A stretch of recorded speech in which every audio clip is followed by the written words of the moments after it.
ಸ್ನೇಹಿತ ಬಂಧುಗಳೇ, ನಮಸ್ಕಾರ. ವಾಯ್ಸ್ ಆಫ್ UK ಕನ್ನಡಿಗ ಚಾನಲ್ಗೆ ಸ್ವಾಗತ ಸುಸ್ವಾಗತ.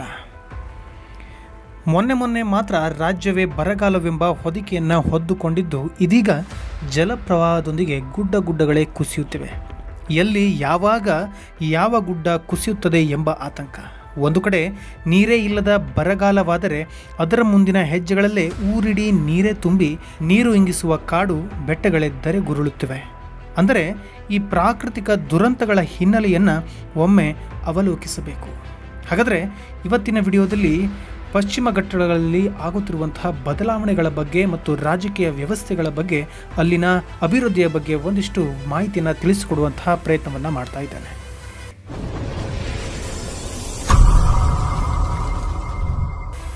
ಪ್ರಕೃತಿಯ ಯಾವ ಅತಿರೇಕವೂ ಕಾಣಿಸದೆ ಮಾನವನ ಅತಿ ಆಸೆಯ ಚಾಪನ್ನು ಕಾಣಬಹುದು. ತನ್ನ ದುರಾಸೆ ಮತ್ತು ಸ್ವಾರ್ಥಕ್ಕೆ ಪ್ರಕೃತಿಯ ಒಡಲಿಗೆ ಸತತವಾಗಿ ಗೀರುಗಾಯಗಳನ್ನು ಮಾಡುತ್ತಾ ಬಂದಿರುವ ಮಾನವ ಕುಲಕ್ಕೆ ಪ್ರಕೃತಿಯ ಪ್ರತೀಕಾರವೇ ಇಂದಿನ ದುರಂತಗಳಿಗೆ ನೇರ ಕಾರಣವಾಗಿರುತ್ತದೆ.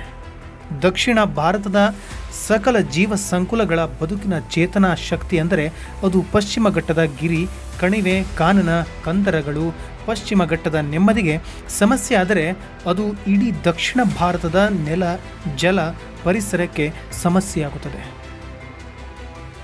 ಇನ್ನು ಅಭಿವೃದ್ಧಿ ಎಂಬ ಮಾರಕಾಸ್ತ್ರ. ನಮ್ಮ ಸರ್ಕಾರಗಳು ಅಭಿವೃದ್ಧಿ ಎಂಬ ನೆಪದಲ್ಲಿ ಪಶ್ಚಿಮ ಘಟ್ಟದ ಅತಿ ಸೂಕ್ಷ್ಮ ಜೈವಿಕ ಪ್ರದೇಶಗಳಲ್ಲಿ ಅಸಂಬದ್ಧ ಯೋಚನೆಗಳನ್ನು ಜೊತೆ ಅವೈಜ್ಞಾನಿಕ ಯೋಜನೆಗಳನ್ನು ಕೂಡ ಮಾಡುತ್ತಾ ಬಂದಿರುವುದೇ ಇಂದಿನ ಪ್ರಾಕೃತಿಕ ದುರಂತಗಳಿಗೆ ಕಾರಣ. ಪಶ್ಚಿಮ ಘಟ್ಟದಿಂದ ಉಗಮವಾಗುವ ನದಿಗಳ ಮೇಲೆ ಅದರ ಧಾರಣಾ ಶಕ್ತಿಗೂ ಮೀರಿ ಮಾಡಿರುವ ನೀರಾವರಿ ಎಂಬ ಯೋಜನೆಗಳು ಜನರಿಗೆ ಪೂರಕವಾಗುತ್ತಾ ಬಂದಿದ್ದರೂ ಕೂಡ ಪ್ರಕೃತಿಯ ಒಡಲಿಗೆ ಮಾರಕವಾಗಿಯೇ ಒಲಿದವು.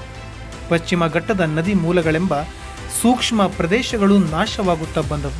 ನದಿ ಮೂಲಗಳು ನಾಶವಾಗುತ್ತಾ ಬರುತ್ತಿದ್ದಂತೆ ನದಿ ನೀರನ್ನೇ ಆಶ್ರಯಿಸಿಕೊಂಡು ಇರುತ್ತಿದ್ದ ಪಶ್ಚಿಮ ಘಟ್ಟದ ಶೋಲಾ ಅರಣ್ಯ ಅಂದರೆ ಮಳೆ ಕಾಡು ತನ್ನ ನೆಮ್ಮದಿಯನ್ನು ಕಳೆದುಕೊಂಡಿತ್ತು. ಪಶ್ಚಿಮ ಘಟ್ಟದ ಹುಲ್ಲುಗಾವಲು ಪ್ರದೇಶಕ್ಕೂ ಶೋಲಾ ಅಡವಿಗೂ ಇರುವ ನೈಸರ್ಗಿಕ ಸಂಬಂಧಗಳ ನಡುವೆ ಬಿರುಕಾಗುತ್ತಾ ಬಂದಿತು.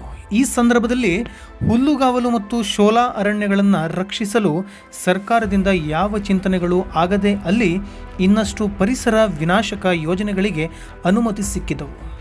ಯಾವ ಅಡವಿಯನ್ನು ಕಾಪಾಡಿಕೊಳ್ಳಬೇಕಿತ್ತೋ ಅಲ್ಲಿ ಟಿಂಬರ್ ಮಾಫಿಯಾ, ಅರಣ್ಯ ಒತ್ತುವರಿ, ಅಕ್ರಮ ರೆಸಾರ್ಟ್ಗಳು, ಗಣಿಗಾರಿಕೆ, ಜಲವಿದ್ಯುತ್ ಯೋಜನೆ, ನದಿ ತಿರುವು ಯೋಜನೆಯಂತಹ ವನ ವಿನಾಶಕ ಯೋಜನೆಗಳ ಕಡತಗಳಿಗೆ ಸಹಿ ಬಿದ್ದವು. JCB, ಬುಲ್ಡೋಜರ್ನಂತಹ ಮೆಷಿನ್ಗಳು ಕಾಡಿನೊಳಗೆ ಅಟ್ಟಹಾಸ ಮೆರೆದವು. ನದಿ ಮೂಲಗಳಿಗೆ ಮಾರಣಾಂತಿಕ ಏಟು ಬಿದ್ದವು. ಸೂಕ್ಷ್ಮ ನಿಷಿದ್ಧ ಪ್ರದೇಶಗಳಿಗೆ ರಸ್ತೆಗಳಾದವು. ಇನ್ನು ಪ್ರಕೃತಿ ಒಡಲಿಗೆ ಡೈನಮೈಟ್, ಎತ್ತಿನ ಹೊಳೆ ಎಂಬ ಅವೈಜ್ಞಾನಿಕ ಯೋಜನೆಗೆ ಶೋಲಾ ಅರಣ್ಯದ ಒಳಗಿನ ಬೆಟ್ಟಗಳ ಬಂಡೆಗಳು ಡೈನಮೈಟ್ ಮೂಲಕ ಛಿದ್ರವಾದವು. ಅಲ್ಲಿ ರಸ್ತೆ, ಇಲ್ಲಿ ಕಟ್ಟಡ, ಒಂದು ಕಡೆ ಅಣೆಕಟ್ಟು, ಇನ್ನೊಂದು ಕಡೆ ಪೈಪ್ಲೈನ್, ಕರೆಂಟ್ ಲೈನ್, ಮೋಜು ಮಸ್ತಿಗಳ ಹೋಮ್ ಸ್ಟೇ, ರಸ್ತೆ ನಿರ್ಮಾಣಕ್ಕೆ ಗುಡ್ಡಗಳ ಅಗೆತ ಇವೆಲ್ಲ ನಿರಂತರ ಆಗುತ್ತಾ ಬರುತ್ತಿದ್ದಂತೆ ಪಶ್ಚಿಮ ಘಟ್ಟದ ಮಣ್ಣಿನ ಒಳಮೈ ಪದರಗಳಲ್ಲಿ ನೀರನ್ನು ಶೇಖರಿಸಿಕೊಳ್ಳುವ ಬೇರುಗಳನ್ನು ಹಿಡಿದಿಟ್ಟುಕೊಳ್ಳುವ ಶಕ್ತಿ ಸಾಮರ್ಥ್ಯಗಳು ಕಡಿಮೆಯಾಗುತ್ತಾ ಬಂದವು. ಹಸಿರು ಅಡವಿಯ ಕಡೆ ಗಮನ ಹರಿಸಿದವರು ಅಡವಿಯ ಮರಗಳ ಬೇರುಗಳ ಗೋಳು ಅಗೋಚರವಾಗಿಯೇ ಉಳಿಯಿತು. ಇಂತಹ ಸಂದರ್ಭದಲ್ಲಿ ಪಶ್ಚಿಮ ಘಟ್ಟದಲ್ಲಿ ಮಳೆ ಬೀಳುವ ಸಂದರ್ಭದಲ್ಲಿ ಬೆಟ್ಟಗಳ ಒಳಗೆ ಇರುವ ಜಲನಾಡಿಗಳಲ್ಲಿ ಮಳೆ ನೀರಿನ ಜೊತೆ ಕಲ್ಲು, ಮಣ್ಣು, ರಾಡಿ ಇನ್ನಿತರ ಕಾಮಗಾರಿಯ ವಸ್ತುಗಳು ಸೇರಿಕೊಂಡಾಗ ಜಲನಾಡಿಗಳು ಸ್ಫೋಟವಾಗಿ ಒಮ್ಮೆಲೆ ಬೆಟ್ಟದ ಕಣಿವೆ ಪ್ರದೇಶಕ್ಕೆ ಧುಮುಕಿದಾಗ ಭೂಕುಸಿತವಾಗುತ್ತದೆ. ಪರ್ವತದ ಮೇಲ್ಗಡೆ ನೀರನ್ನು ಇಳುವರಿ ಮಾಡಿಕೊಳ್ಳಬಹುದಾದ ಹುಲ್ಲುಗಾವಲು ಕಾಳ್ಗಿಚ್ಚಿನಿಂದ ನಾಶವಾಗುವ ಪ್ರಕರಣಗಳು ಕೂಡ ಹೆಚ್ಚುತ್ತಿವೆ. ಅದರಿಂದಾಗಿ ಪಶ್ಚಿಮ ಘಟ್ಟದ ಶಿಖರ ಪ್ರದೇಶದ ಮಣ್ಣಿನ ಸವಕಳಿಯಿಂದ ಕೂಡ ಭೂಕುಸಿತವಾಗುತ್ತದೆ. ಪಶ್ಚಿಮ ಘಟ್ಟದ ಸೂಕ್ಷ್ಮ ಪ್ರದೇಶಗಳಲ್ಲಿ ಭೂಕುಸಿತ ಆಗುತ್ತಿದ್ದರೆ ಮುಂದಿನ ಮಳೆಗಾಲದಲ್ಲಿ ನೀರಿನ ಇಳುವರಿ ಪ್ರದೇಶಕ್ಕೆ ಕಡಿಮೆಯಾಗುತ್ತಾ ಹೊಳೆಗಳು ಬಡಕಲಾಗುವುದು ಗ್ಯಾರಂಟಿ. ಮೊದಲು ತಿಳಿಬೇಕಾದಂಥ ವಿಷಯ ಏನಂದರೆ ನಿಸರ್ಗದ ಸೂತ್ರವನ್ನು ತಿಳಿದುಕೊಳ್ಳಬೇಕು ಸ್ನೇಹಿತರೆ. ಒಟ್ಟಾರೆ ಪಶ್ಚಿಮ ಘಟ್ಟದಲ್ಲಿ ಆಗುತ್ತಿರುವ ಪ್ರಾಕೃತಿಕ ದುರಂತಗಳಿಗೆ ನಮ್ಮ ರಾಜಕೀಯ ವ್ಯವಸ್ಥೆ ಮತ್ತು ಪ್ರಕೃತಿಯ ಮೇಲೆ ಯಾವುದೇ ಅಭಿಮಾನ, ಕಾಳಜಿ ಇಲ್ಲದೆ ಇರುವ ಜನತೆ ಕೂಡ ಮೂಲ ಕಾರಣ. ನಗರ ಬೆಳೆಯುತ್ತಾ ಇದ್ದ ಹಾಗೆ ನಗರಗಳಿಗೆ ಪೂರಕವಾಗುವ ಅಂಶಗಳನ್ನು ನಾವು ಪ್ರಕೃತಿಯ ಮೇಲೆ ಹೇರುತ್ತಿದ್ದೇವೆ. ಇಂತಹ ವ್ಯಾವಹಾರಿಕ ದೃಷ್ಟಿಕೋನವನ್ನು ಇಟ್ಟುಕೊಳ್ಳದೆ ನಮ್ಮ ನಿಸರ್ಗವನ್ನು ಸಂರಕ್ಷಣೆ ಮಾಡುತ್ತಾ ಬದುಕುವ ಸೂತ್ರವನ್ನು ಅರಿಯುತ್ತಾ ಹೋದರೆ ಮಾತ್ರ ಭವಿಷ್ಯದಲ್ಲಿ ಆಗಲಿರುವ ಇನ್ನಷ್ಟು ಘೋರ ದುರಂತಗಳಿಗೆ ತಪ್ಪಿಸಿಕೊಂಡು ನೆಮ್ಮದಿಯಾಗಿ ಇರಬಹುದು. ಎಲ್ಲದಕ್ಕೂ ಸೂಕ್ಷ್ಮ ಮತ್ತು ಸಹ್ಯ ಮನಸ್ಸು ಅಗತ್ಯ. ಅದೇನೇ ಆಗಲಿ ಗೆಳೆಯರೆ, ಪ್ರಕೃತಿ ಮುಂದೆ ಪ್ರತಿಯೊಬ್ಬರೂ ಶೂನ್ಯವೆನ್ನುವುದು ಸತ್ಯ.